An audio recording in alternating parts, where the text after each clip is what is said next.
It has been exactly a month since Hamas's attack on Israel. And in that month, as many of us knew would happen, we have seen a heinously outsized reaction. And not only outsized, 10,000 and counting dead now, 4,000 plus children, but just out and out war crimes unfolding before our very eyes, right? Hospitals bombed, ambulance convoys bombed, refugee centers bombed. Like the deliberate bombing of and targeting of journalists. 38, 40 journalists, I believe, at this point have been killed, refusing to allow any humanitarian aid in. And then when it happens, just a trickle. Again, bombing a straight up convoy of ambulances trying to get through the Rafah border, bombing them outside of the Al Shifa hospital. And it just goes on and on and on. And it's so funny in a cruel way that 2 weeks ago, there was lots of like, who bombed this one hospital? Forgive me, I'm not remembering the exact name, but in northern Gaza, like this, was it a Hamas rocket? Was it the Israeli military? All this back and forth and hand wringing. Actually, there's still investigations ongoing. But Israel's bombed like 4 more hospitals since that time. So I feel like we can finally say Israel targets hospitals. And so you know who you are arguing with me as to whether or not Israel targets humanitarian workers. They do. I was going to bitch about the fact that 100 Israeli doctors signed an open letter that said, hey, from one doc to the world, we say it's okay to bomb doctors and hospitals. All right? Just in case you felt a little weird, in case you felt a little like, ooh, owie, ooh, it hurts, because you targeted like, a pediatric cancer ward in one hospital. Isn't that bad? Well, these doctors are here to tell you no, because it might have, probably didn't, possibly, certainly wouldn't have stopped Hamas. So there you go. And I said the H word. So end of story. Guys, if I hadn't explained how horrible watching this war unfold and feeling so effing helpless, this is beyond, it's important to march. It is important to protest. I live around the corner from my elected official. I'm thinking of camping outside. But nevertheless, I think a lot of us are feeling incredibly helpless. And I think those of us who have tiny babies are feeling it just a little bit more. I swear to God, you guys, like the algorithm on my Instagram feed is wild because it knows I'm a mom and it knows I'm for Palestinian human rights. So literally it's just, I'm not even joking. It's like dead baby, live baby, dead baby, live baby, dead baby, live baby. Like this is the world we now exist in. The algorithm truly is driving me insane. And somehow I am still not the victim. God damn it. When is this war about me? When is this war actually a war? Instead, it just seems like a one-sided, again, slow-moving Nagasaki. But the real question is leadership here, right? And of course, recently we had Bernie Sanders pointedly asked whether or not he supports a ceasefire. Bernie Sanders has taken the floor of the Senate to call for aid to reach Gazans. He has implored the world and his fellow senators. He has said the words humanitarian pause, which is now Biden and Blinken's line. And guess what Netanyahu thinks of it? Ooh, no. But thank you for all the money. Can I have more, please? Thank you. I'd like that. No. Yeah, whatever. Blah, blah, blah. Whatever you say, give me the weapons. So, nevertheless, even though it will not have any impact, Bernie Sanders cannot bring himself to say ceasefire. This is what he said to Dana Bash just a couple days ago.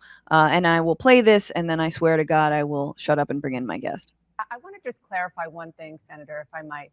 You support a humanitarian pause in Gaza. Some of your fellow progressives say that there should be a full-on ceasefire, which would require an agreement on both sides to halt the fighting. Do you support a ceasefire? And if not, why not? Well, I don't know how you can have a ceasefire, permanent ceasefire, with an organization like Hamas, which is dedicated to turmoil and chaos and destroying the state of Israel. And I think what the Arab countries in the region understand, that Hamas has got to go. So I want to just clarify. Okay, so this is why not. And it's just, it's so disappointing for a million reasons. I guess the like the least of which is that it's not accurate. Like, that in no world do we ever imagine a ceasefire with Hamas means that Israel stops fighting Hamas. Like, I don't even mean that rhetorically or politically or like what anyone should negotiate for. I just mean practically. That's actually not going to happen, right? So he is taking that question out of its current context, out of what is happening right now, and just answering that. Like, which is so stupid and wild to me and incorrect. The second reason it's incorrect is because Hamas is basically has a point. When look, I know it's hard when the bad guys are Muslim and the bad guys are Arab to understand that they actually have a goal in taking hostages. There was a point, which was to free Palestinian hostages. Like, you need to, this is the thing about this whole conversation. Like, either we address that or we're all crazy. Do you know what I mean? Like, the people in Israel protesting now for their loved ones. Like, are they crazy? We're just not gonna, okay, yeah, no, they're insane. They're irrational. They're Muslim, they're Arab, they're extremists. They're terrorists. It's fine. Yeah. Like, so again, there is something concrete to be done. You can say you don't want to do that thing, but you should at least name it. But then the final thing is just, Bernie Sanders being a voice for peace, at least in theory, right? And look, I said this recently, but, it seems as though Bernie has been really affected, like a lot of people have been affected by the attacks on Israel on October 7th. And as he should be, as everyone should be. And that should motivate us to act. It should motivate us to say, why did this happen, right? Truly, why did this happen, and can we prevent it from happening in a way that minimizes, that does not create, 10 times the number of dead? And so we would look to him ostensibly in any other situation, and yet he cannot be looked to. And it might be because he has dear feelings about Israel. He used to live on a kibbutz way back when he was younger. He sort of, as we've heard, like Noam Chomsky lived on a kibbutz. Like, it was a beautiful, incredible, like, I don't know, but like egalitarian kind of like, vibes. Is that the way to say it? Like it sounded tight, but like, Noam Chomsky is like, yeah, I can still hold those beautiful memories and the people of Israel in my heart and say ceasefire and say end the occupation. Those things are not mutually exclusive. And Bernie, when the rubber hits the road, and this is the thing about solidarity, it's like when this happens, something is egregious, something is awful, and then it kicks off something even worse, you gotta be the voice to say no. And I will end like this.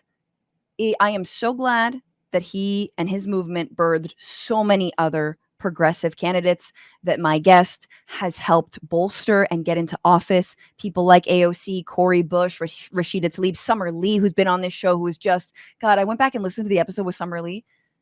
I was like, fell in love with her all over again. Rashida Tlaib, who we're going to talk about in a little bit, who's being, censured. Ilhan Omar, who we've, just a voice of like a clear moral, like reason. Interesting that they're mostly, if not all, people of color. Interesting that you've got, two Muslim women, first Muslims to serve in Congress. Like, interesting that they are progressive. And so the torch has been passed. The baton has been passed. Thank you, Bernie. Next.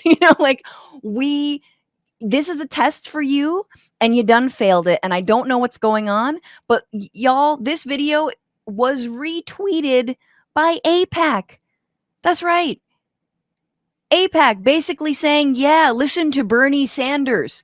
I mean, if like just any more evidence that we've jumped the shark on this, AIPAC, text Israel at 24772, 722, stand with Israel. Sorry, I didn't want to get the number wrong, just in case anyone wanted to text that. When AIPAC is boosting you, bro, take a hint. It's just very funny, though, because a lot of my liberals who hated Bernie were like, you're a Bernie, bro.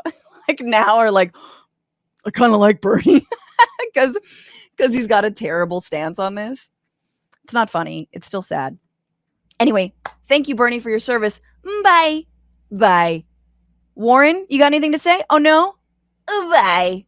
What's going on, Frantifa? If you haven't already, subscribe to this channel right now. Hit that button. And also, you can become a patron and support the show every single week. Get access to bonus episodes and exclusive merchandise. Patreon.com/bitchuation room. Do it.